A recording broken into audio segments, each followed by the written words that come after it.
Hello everyone, good day and assalamu alaikum warahmatullahi ta'ala wabarakatuh. My name is Jelani Abdul Malik. Today I will be talking about prostatitis.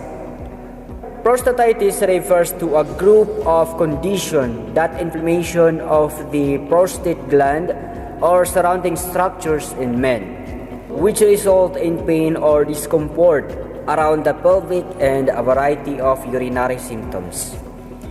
It can be classified into several categories, which include acute prostatitis, chronic bacterial prostatitis, chronic non-bacterial prostatitis, and the last one is asymptomatic inflammatory prostatitis.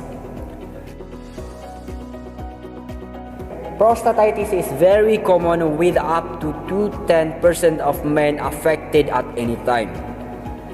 The majority of these cases will fall under chronic non-bacterial prostatitis, also known as chronic pelvic pain syndrome. They account for about 95% of prostatitis diagnosis. Men with chronic pelvic pain syndrome can present with a number of symptoms including pain at the perineum, testicles, penis, and lower back, pain while pushing urine or after ejaculation, and urine frequency or urgency. They may also lead to erectile dysfunction or premature ejaculation. These symptoms can wax and wane, lasting for weeks to months. Many men can suffer for months at a time with these symptoms without getting the correct diagnosis or treatment. The exact causes of chronic pelvic pain syndrome are not well known, but may be triggered off by a combination of stress, anxiety, hypersensitive nerves, increased muscle tensions, previous inflammation, or even change in diet or climate.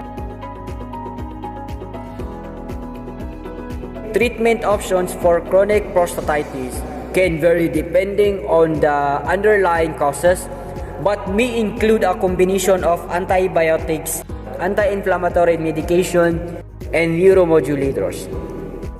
There's also evidence that some patients can respond well to electroshock wave therapy or ESWT.